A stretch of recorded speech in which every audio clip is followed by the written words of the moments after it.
श्री राम केवल 4 भाई नहीं थे, बल्कि उनकी एक बड़ी बहन शांता भी थी, जिनका उल्लेख कम ही मिलता है। जिसका नाम इतिहास के पन्नों से धीरे धीरे मिटा दिया गया।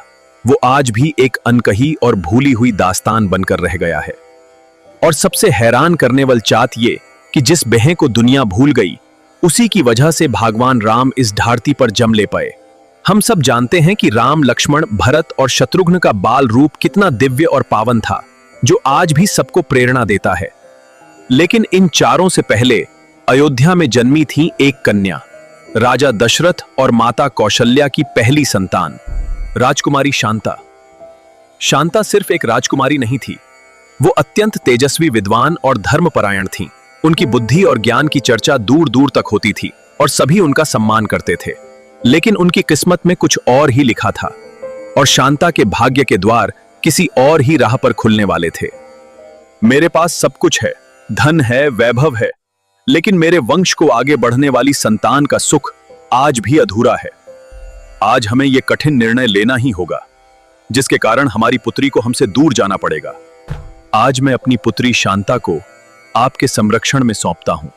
इसे पुत्री के समान प्रेम और सम्मान प्रदान करें। अयोध्या की यादें सदा मेरे साथ रहेंगी, पर अब मुझे एक नई दुनिया की ओर आगे बढ़ना ही होगा। समय बीत गया और अब राजकुमारी शांता बड़ी हो गई है। ज्ञान और संस्कार ही जीवन का आधार हैं। फिर उनका विवाह हुआ महान ऋषि श्रृंग से, और यहीं से शुरू होती है मेरे जीवन का सबसे बड़ा दुख यह है कि मेरे उत्तराधिकारी के बिना यह अयोध्या का सिंहासन कैसे पूर्ण हो सकता है। हे ऋषिवर, आपको राजा द्वारा आमंत्रित किया गया है, कृपया हमारे साथ चलें।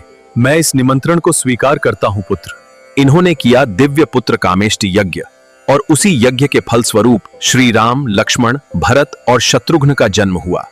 अब एक पल के लिए सोचो, अगर शांता का विवाह ऋषि श्रृंग से नहीं होता तो क्या भगवान राम इस धरती पर आते हैं? जिस बहन ने बागवान के जम की राह बनाई, उसी का नाम इतिहास की कहानियों में कहां खो गया। नहीं टीवी सीरियल्स में, नहीं कथाओं में उन्हें वो स्थान मिला जिसकी वो हकदार थी। ये कहानी सिर्फ एक छिपे हुए पात्र की नहीं है। ये कहानी है त्याग की, बलिदान की और उस सच्चाई की जिसे समय ने धुंधला कर दिया है आज। क्या आप राम की बड़ी बहन के बारे में जानते थे? अगर नहीं तो इस कहानी को आगे बढ़ाएं, क्योंकि कुछ सच्चाइयां याद रखने के लिए हैं। अगर आपको ऐसी धार्मिक और ज्ञानवर्धक बातें पसंद हैं तो इस चैनल को जरूर सब्सक्राइब करें और इस वीडियो को ज्यादा से ज्यादा शेयर करें।